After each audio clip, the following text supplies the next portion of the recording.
In just 3 months, Alvin went from making 65K commuting to the bank daily to making a six-figure remote tech sales role using this one strategy we teach our clients specifically for breaking into a high-paying tech sales position. In this interview, we break down how he went from feeling stuck and drained in the banking to now facing a new exciting chapter, where we negotiate his start date so he can fly home to Vietnam to see his family, and how being in the same room with other successful career changers influenced his success. If you're currently job hunting and it's not getting anywhere, I'll stay to the end of this video. Let's dive in. Hey Alvin, good to see you again. Nice to see you, Yvonne. Yeah. So for those of you that watching us that don't know about who you are, would you like to share what you're doing now, and then we can dive into your story before tech sales? Yeah, for sure. So, hi everyone, my name is Alvin. I recently got an offer for a tech company that specializes in cybersecurity. Yeah. So, this has been a tremendous journey thanks Yeah. to Yvonne, and it's grinding like a non-stop grinding journey that I was able to land my first tech sales job, and I'm very happy with that. Yeah. So how are you working right now? Are you working from home, or how's your day to day nowadays versus before? Yeah, well, living the dream, honestly. Yeah. Thinking about I used to commute for hours, like in the cold weather and buying expensive takeout for lunch. Now I got to cook from home. I Yeah. got to work, and my work is pretty flexible.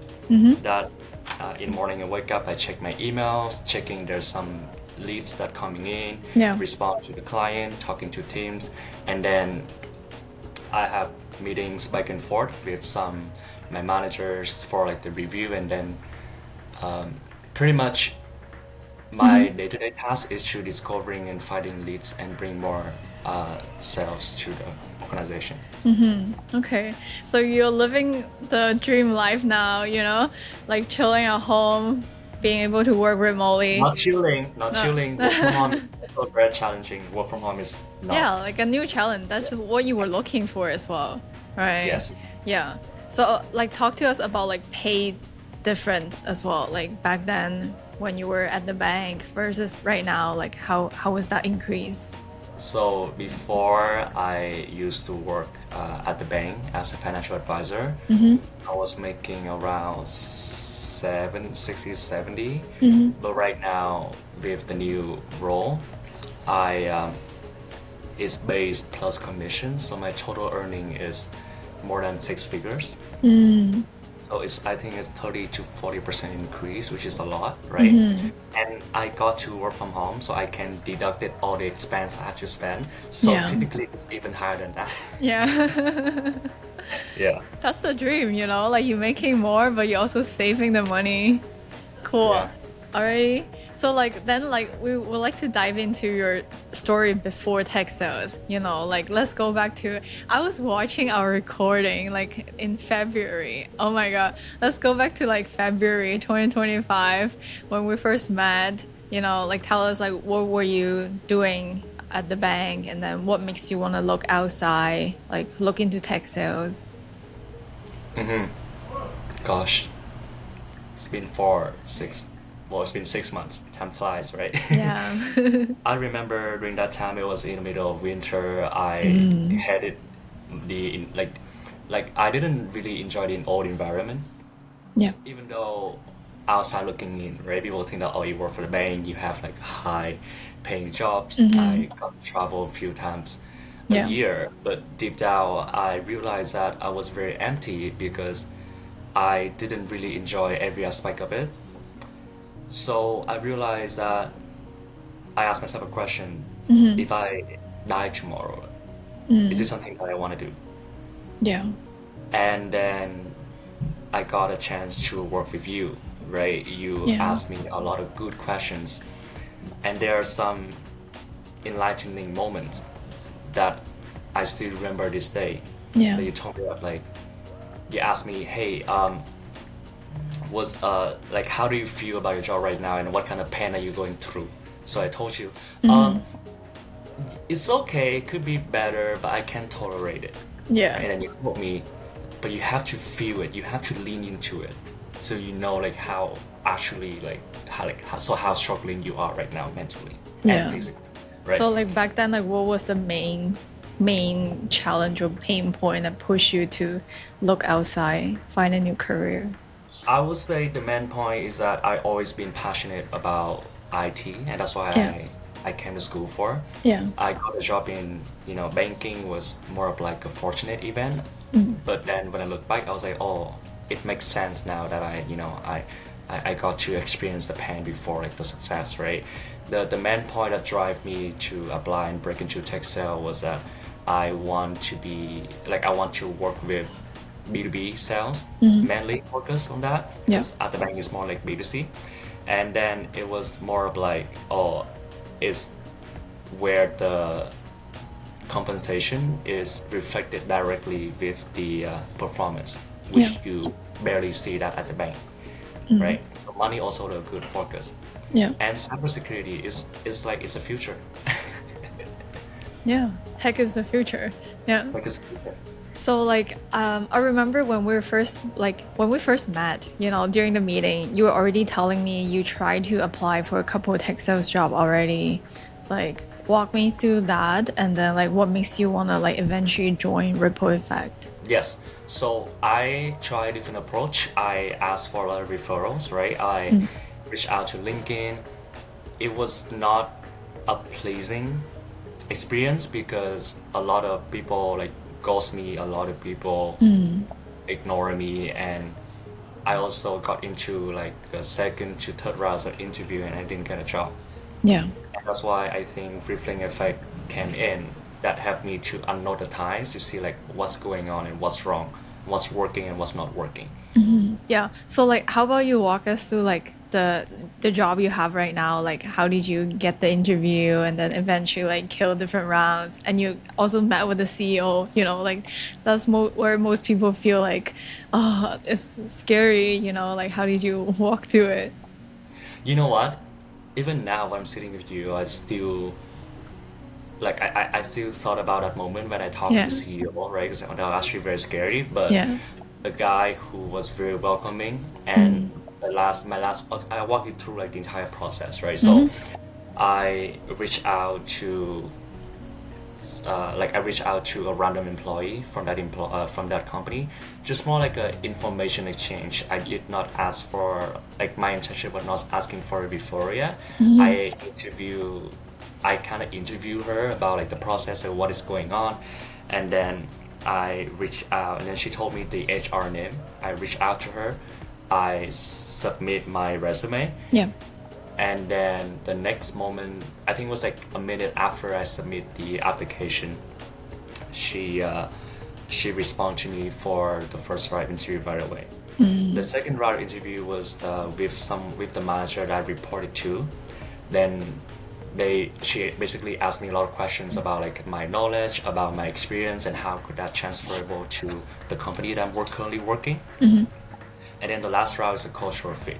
They want to know how adaptable I am and what kind of questions I could ask. Yeah. Who do I know to reach out for additional resource? Yeah. That was the last round with the CEO. Yeah. Okay. And like I want to go back to like a little bit before, like what really makes you want to like work with me and then join the program? Like what was going through your head before you joined? You know how to kick my butt. You know how to you know how to push me. You know what? There's a lot of things that can be changed, except the mindset. Yeah. But then I realized that mindset is something you can change, and it can be taught, right? If you find a right mentor. Everyone, well, not everyone, but people often want to be a better version of themselves, but not everyone has the resource to find the right mentor, right? So that's why I think you are the very good mentor. You know how to push me. You know how to follow up. I think the power of follow up is crucial, right? Because sometimes things get in the way. Because I was working full time. I was in school, Yeah. and a lot of like family issues, right? So try to wearing a lot of hats that can get me like overwhelmed. But if you know how to follow up and you know how to ask the right questions, and that makes me realize that okay, this is a person I want to work with. Okay. How about like before joining? Let's say like it was back in February.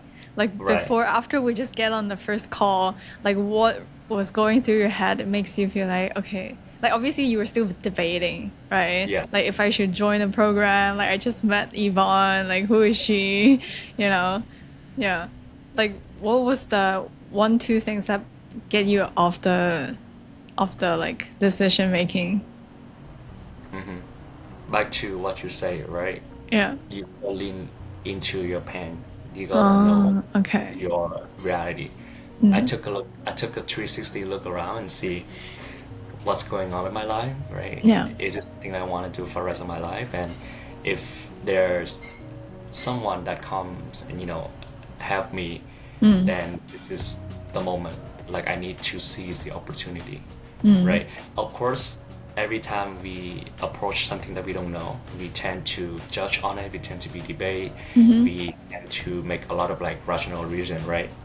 But then I realized that if she's not like if I'm not doing it now with her, Yeah. I'm not sure when will be my next opportunity. And I don't really enjoy every moment of my life right now with my own job. Okay, yeah. That's a good reflection. Yeah. Yeah. And then like talk to us about the community. You know, like recently we have our ripple effect community. Like how do you feel about like being in like doing the same thing with other people and then like we're always like cheering each other up in the group chat. Like how do you find the community? I see myself in them, right? And I see myself that, oh, I used to be these people, and that's why I still in the community, even though I got the offer already, because I want to follow people's success. I want to know what's working for them and what's not working. And I would love to contribute to that success, right? Now, people have different approach when it comes to reaching out and finding a job or talking to people. Networking is not easy. It's never been easy. Yeah. But the community that people push each other and share their expertise, especially like you as, a mentor slash leader, Yeah. you know how to kind of like regroup everyone's thinking Yeah. and call people out if they're not pushing themselves. You have to be there and push them. So I Yeah. think that's crucial, Yeah. right? Humans, we don't like to be taught, but if it's for like a better result, if it's for like a better outcome, why don't we want to do it? I think that's the power of community.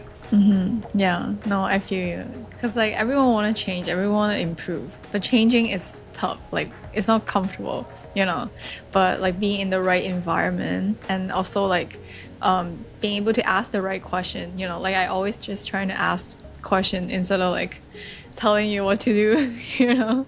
Yeah, Trust me, like I'm an expert when it comes to get out of my comfort zone. Like I always yeah, want to try new things, right? But if you're not in the environment, it's very hard for you, right? Or you can try to do it by yourself, but then we're not meant to be alone, right? yeah, yeah. Okay. So like what would you say like what would be your kind of core message that you want to tell people who are still in the middle of job hunt trying to get their first tech sales job? Like what advice would you give them? Have the ability to eliminate all the noise outside, knowing how to filter the information Yeah. and believe in yourself. You also told me one thing that I still remember. I love referencing what you say. So, Yeah. and I'm so happy. you say Tell that me, yeah. whatever the economy cycle is, Yeah. if you have a good mindset, you will find a job. Yeah. And unfortunately, a lot of people don't realize that, right? They always kind of blame, quote unquote blame, Yeah. on the outside environment. Yeah, I get it, right? Anywhere in the world right now, it's hard to find a job. But if you are talented, if you have a good mindset, you have a good skill set, you need able to sell yourself. And trust me, like I'm holding my hands telling you this, like you get something. Yeah. Because people out there are actually looking for people like you. Yeah, exactly. Like in any industry or anytime you can be the top 1%. It just matter of if you wanted to be the top 1% or not. Okay, like final words, like any like final words you would like to share with people like who is still thinking about, okay, like if I should join Ripple Effect, like if they want to work with Yvonne, like what would you tell them? Give me some time to think about it because this is going to be like a killer moment. I Yeah. think this will wrap up and have you, you know, having a lot of clients, lot of people Yeah. finding a job. The word rewards people who are like the word rewards like audacity. Yeah. If you don't come and grab it, someone who are less qualified than you will take the spot. Yeah. And you don't realize that how talented and how strong you are, regardless of your background, regardless of if you're watching this video you have tons of experience or you had zero of experience, right? The next opportunity is waiting for you. And I'm not saying it's like a cliche, Instagram quotation thing, but it is a fact because I am a living proof that you can do anything you put your mind to it, and you need to have a good mentor. Okay. That's beautiful. Thanks for sharing, Alvin. It's Of good to course, see you today. Thanks for of getting course. on and then share with us this. You're welcome. Good luck with everything, Yvonne. Bye. Thank you. Yeah.